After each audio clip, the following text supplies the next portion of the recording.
Hey yo, what's up guys? Baby Bear 4812 coming at you one more time. Today with problem 759, or the employee free time problem. This one's ranked hard. I think it's slightly on the easier side of hard problems, but it's hard nonetheless. Whoops, what did I do here? Past 6 months, or 0 to 6 months, Pinterest, Facebook, Microsoft, Bloomberg have all liked this one. So it's a good problem to know. It's I guess it's relatively new. It hasn't kind of attracted too much attention, but I think it's a good problem nonetheless, and I hope you guys will get something out of us covering it. As always, if you haven't tried it, pause the video, go run, try it out, go crazy on it, then come back and you know where to find us if you get stuck. Now, without further ado, let's have a look at what the problem says. So we're given a schedule of employees which represents the working time for each employee. Each employee has a list of non-overlapping intervals, and these intervals are in sorted order. Okay. We need to return the list of finite intervals representing common positive length free time for all employees in the sorted order. Or in sorted order, I'm sorry. Even though we are representing intervals in the form xy, the objects inside are intervals, not lists or arrays. I'm sorry. For example, schedule 00 dot start equals 1, schedule 00 dot end equals 2, and schedule 000 is not defined. Also, we won't include intervals like 5 in our answer as they have 0 length. They give us an example here. I'll walk through it because I think I laid it out a bit more clearly on the whiteboard. But what they're saying is we get a whole bunch of intervals, and we're given these blocks of each array block or list represents one employee, and within that employee block or the list, we've got one or more intervals of working time. And when we look at all these working times together, there may or may not be certain times in between from start to finish where nobody's working. And we want to find what those times are. We're given this class interval definition, so we're told that the items within these lists, they're not really they're not lists, they're not accessible like lists, they're this type interval. So it's an instance of an interval object which we can access with the start and end property. So that's just a bit of semantics, and we'll look at it when we implement the code, but irrespective of all that, our logic will stay the same. So what I've done is I've moved this input and output over here and just to be clear, that it's this schedule that I'm using here. We've been inputted this schedule, and the output we need to give is 3, 4. So question is, why is it 3, 4? Well, I've gone ahead and labeled these as employees 1, 2, and 3. So I guess I've 1 indexed it here for whatever reason. With each of these inner loops representing one employee, okay? And I've color coordinated them a bit just because I felt like going back to the 3rd grade. And within each of these employee blocks, we've got certain intervals. So employee number 1 is working from 1 to 2 and from 5 to 6.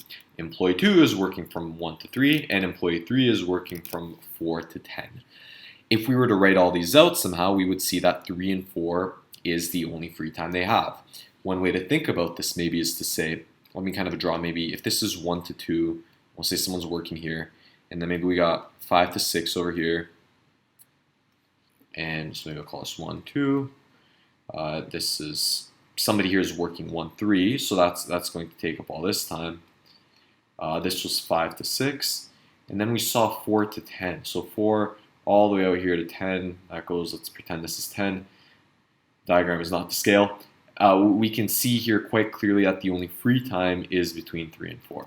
So if we draw this out, if we see it on maybe a Microsoft Outlook calendar type visual, it's pretty obvious to look at it to see, okay, wherever the intervals don't quite overlap, then that's going to be free time. Now, of course, like every good problem here on Leetcode, we can intuitively think about it and maybe think of a real life way to work it out, but we got to come up with the set of instructions to tell our computer how to do it in a systematic way no matter what. And that part's the more difficult part. So let's think about how we would even go about doing something like this. For the sake of this explanation, as I'm going through the whiteboard, I'm going to assume that each of these is a standard list. I'm not going to be concerned with the fact that they're an I think it was called interval. Was it interval instance of the interval class? Because it doesn't really change anything in how we're building up our logic. And so There are a few ways to think about this one, and I think there's one that kind of stands out. And it's the one that I want to address, and really we want to think about the following. Um, if I wanted to look at how these intervals overlap, or if they overlap, and typically when we do want to know this, it is very convenient to think about how you want the information of your input presented to you. For instance, just taken at face value like this is difficult to compare time intervals without actually taking every element and comparing it to every other element. So getting some sort of high quadratic, maybe even exponential runtime. Technically speaking, I guess that there would be a brute force way to do this by comparing every single element to every other one. But again, that not only would that explanation not really be accepted, the code wouldn't run. It's not going to get you very far. So back to what I was saying just about a minute ago, the presentation and the order of the information we get is incredibly important in these questions. For that reason, it would be very convenient if we could actually look at every single work interval agnostic to which employee it falls under. We don't care overall who is working during which period. We just need to know that somebody is working, because what we want to output is the net free, or not the net free time, but the time intervals where nobody is working. If employee 2 or employee 3 or employee 1 for that matter is working from 1 to 3, I don't give a you know what. It doesn't matter. All we need to know is somebody is working during that time period. With that said, one first step that we could take is to say, why don't I take this input and I'm going to begin by sorting it by the beginning interval. What this will allow us to do is to see where are they going to overlap, and where's our start and end going to be sequentially one at a time as we walk through this time period of the day. And what we're going to do then is we'll run a quick sorting algorithm on this, and we would end up with something like 1, 2. Next would be 1, 3. Then we'd have, since we're going by beginning time, 4, 10 would come next, and then 5, 6. So we have 4, 10. Better to work during 4 to 10 than on 4, 20. I had to slip that in there. And 5, 5, 6 right over here. All right. So we've taken our input and we've put it onto one array, again, agnostic to who the employee is. And now we can look at this piece of information in a sorted manner. Let me move this all the way down. We can look at this in a sorted manner, again, sorted by the beginning time. And so immediately, right off the bat, let's say I was to initialize some sort of result. Maybe I'll call this result over here, and I'll keep track of what we find along the way. If I was to keep track of a result array, well, I would start by acknowledging that basically from the start, this employee's working no matter what. And what I'm interested in is this next employee who starts, are they impeding on this time slot? And when I say impeding, really, I think that's a wrong use of the word. What I'm saying is there any overlap between this one and this one over here? Since we know that we've sorted them in ascending order, we simply need to check whether or not this starting point happens before this ending point. If so, they definitely overlap. In this case, this shift, the 1 to 3 shift, happens at the same time as this one. So we're not going to have any free time from 1 to 2. What we're going to be interested as we go along is going to be the latest ending time. So every time I check a new interval, I'm going to be curious if its beginning is less than the maximum kind of end we've had so far. If it's ever less than the maximum end we've had so far, we know we are dipping into a previous time interval, meaning that there is no free time that exists in that period. Simply put, starting with this first interval, I'm going to call this variable maybe last end.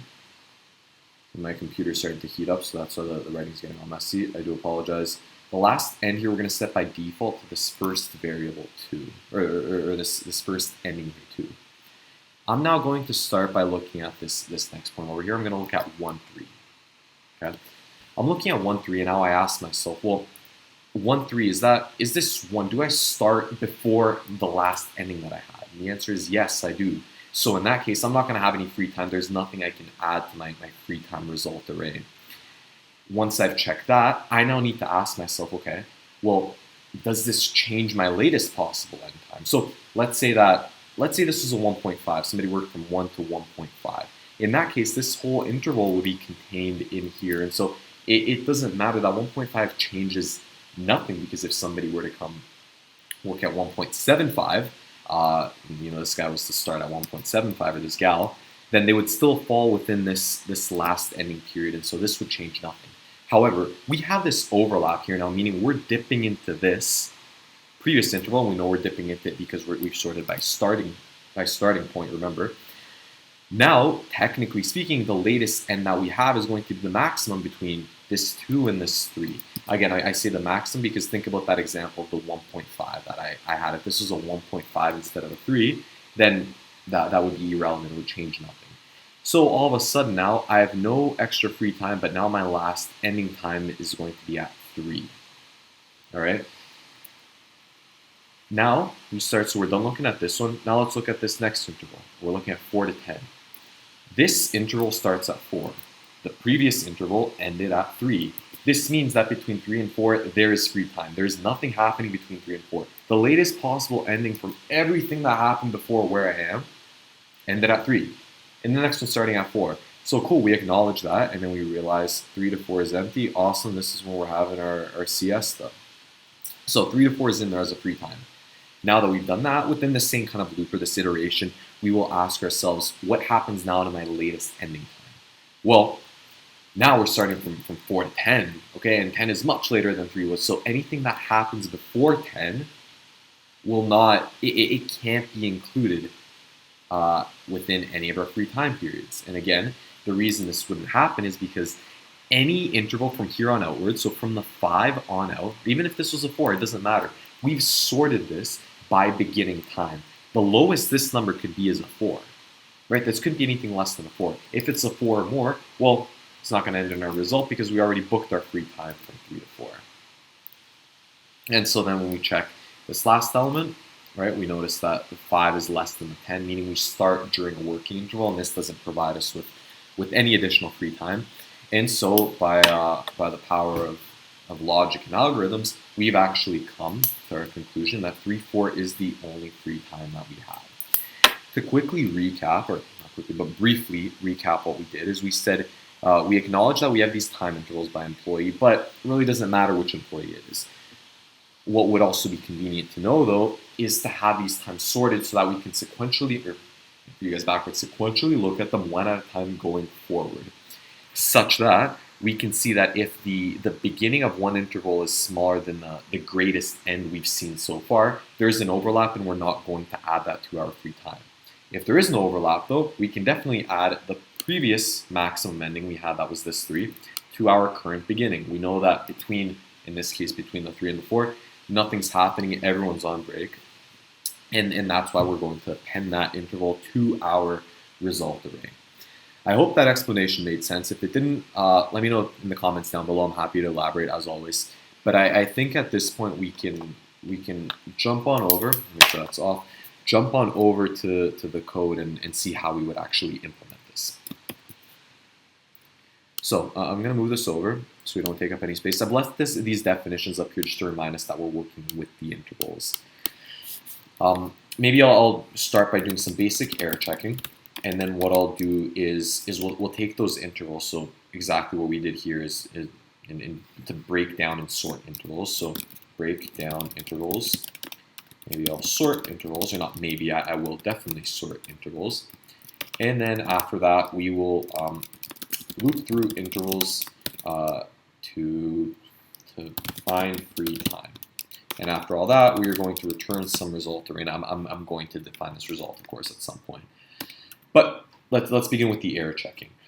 We're only given a schedule here, so all I'm really going to say is that if we're not given anything, if it's an empty schedule, then we're going to return an empty array. Now we want to break down those intervals and that nested situation that we had into just a standard array or a standard list. And what I'll do is I'll call out some list intervals, and what we're going to do is this: is we're going to say for employee in schedule. That's going to be my first for loop. And the reason I'm saying that is because if you look at each one of these main items within the array, each of these represented each of these arrays represented an employee. Within each of those employees, we can list through another or loop through another set of one or more arrays, each of which represents an interval. So then for that, I'm going to say for interval in employee, and this will give us. Oh, sorry. Damn itchy nose I always get when I record. Each of those will give us an interval, and again, this will be of this type. What we're going to want to do with these is we're going to say intervals dot append, and we're going to want to append our own little list here. And the thing to note is that in order to access this time, so this looks like a list. This is just one of these intervals, but we can't access it with zeros or ones, kind of like they mentioned here. But we would have to do it with a dot start and a dot end. So we'd have interval dot start and interval dot end, and that's exactly how we would access these instances of these interval objects. And once we've done that, we've taken all those intervals out and stored them as standard arrays and something that we can work with very comfortably. To sort this, what I'm going to do is I'm going to say intervals.sort, and since I want to sort it by a specific element within this array, I'm going to have to use a lambda function. And so I'm going to say key is equal to lambda of any generic item in here. I'll call it x. And we want to sort it in ascending order by the first element. So I'm going to sort it by x. I was going to say x naught, x at 0, that first element, or the de facto, the starting time. Now, this has been most of what we've done. Now we will actually loop through intervals and find free time. So let me start by saying the result is going to be some empty array here. And so what did we say here? We said that as we wanted to loop through here, we have a result and we'd have some sort of last end variable that we need to keep track of. So I'm going to initialize this last end variable, and what I'm going to initialize it to will be the end time of the first interval. So initially we're going to say that this is the last end that we had. In our example, that would be intervals that would be the 0th, so the first entry in our intervals. And that in and of itself is an array with 2 spots, and the ending array, or the ending would fall on that second or the 1th index. I used an array here. I guess hypothetically you could also use a tuple if that's what you prefer. I don't see anything wrong with that, but just for certain purposes, just by default, that's not even a good enough reason. I just enjoyed the consistency with the arrays. So for better or for worse. Now we want to loop through the rest of the intervals. So we've taken care of the first one. We know the first one isn't going to give us any free time. We just need to know when its ending is. And we've taken care of that. And so what I'll do is I'll say for I in the range of 1 up until the length of the interval. So we want to go all the way to the end. And what do we want to do? We want to say the following. So we wanted to ask ourselves, maybe I'll say end time is equal to intervals at I and, or sorry, I'll say start, and it's going to be the 0th entry. And so if we're iterating through this would now be the item that I'm looking at, and start would be this variable right here, this 1. What I'm going to say is if start is greater than last end, so basically if this one does not impede on here, if it doesn't jump in here, or in this case really it would be, so in this one, yes, if this one was greater than 2, that means we have a break. And that break would be from between 2 to whatever this number was, in this case 1. That obviously doesn't make sense. If the number was bigger, when we see this through the next step in the iteration, then it would work. If this was the case, then to our result, we would want to append like a free time interval. And in particular, we're told that we need to return an array of intervals. So I'm going to want to append this interval, and we're told here by the definition that the interval will take a start integer and an end integer. The start integer will actually be the last ending. Okay, so when we got to this, when we looked at this example, our last end was 3, and then this starting number over here 4 was the end to that interval because we're looking at the free time. So that's why here I'm going to put my last end, and then I'm going to put my start time here for this current interval that I'm looking at. Again, this is only going to happen if there is no overlap, meaning that we start after the previous one ends, or after the previous maximum ends, and then we have some time in between. Regardless of whether or not this is a fact, so if there is an overlap or not, we still need to check what our latest ending was. So I'm going to potentially need to update my last end and set it equal to the maximum of the last end itself, or maybe I'll set an end here and I'll say end is equal to intervals of I1, just to make the code a bit cleaner. Maybe if I really wanted to be kind of anal about this, I could call this cur start and cur end, and just so I cur start, just because I don't want to confuse you guys if the naming isn't clear. And so what this line will allow us to do is just to say, let's update the last ending. So whatever the furthest kind of along we've gone, whatever the outermost, the furthest ending time is, that's what we're going to need to use as our benchmark to compare the next starting time to. Equivalent to this example here, this would now be a 3 instead of a 2, right? It used to be 2, but now we notice that there's a later ending time, which is 3, meaning that anything happens before 3 will not contribute to additional free time that we haven't already taken into account. And that's actually going to be it. This is all the code that's required. If we were to loop through this one more time, in the next step, we would be looking at the 410 now. And our starting time would be 4. So our current start would be 4, our current end would be 10. Since 4 is greater than 3, which is our last end, and that last end is this item over here, right, this 3 over here, then we would actually append from 3 to 4, and then we would update our 4, which would be the maximum between 4 and 10. Our last end would be 10. I hope that makes sense. I hope I didn't go through that too quickly. I will press the run button here just to make sure that it's like Christmas comes early, honest to God. Like when you run your code the first time around and you just, oops, I don't want to get any bigger. When you run your code for the first time and it works, you haven't embarrassed yourself on YouTube, that's a good time. Very, very underrated feeling. And so anyways, I'm messing around. Just to recap with you guys, this was a hard problem. Again, I think it's on the easier side of hard problems, but a hard problem nonetheless. We started by doing some basic error checking. We then said, I don't care about which intervals fall to which employee, just give me all the intervals. I'm going to lay them out in an array in a format that I'm used to, and then sort them by start time. What this allowed us to do was to get a bit cheeky here with how we actually compared the start time of one interval to whatever the latest ending time was of all the previous ones. Again, I kind of talked that logic, I think, quite thoroughly in the first half of this video. So if that wasn't clear, that logic, give it a view again. If it still doesn't make any sense, please drop a comment down below. I'm happy to help and address any questions you may have.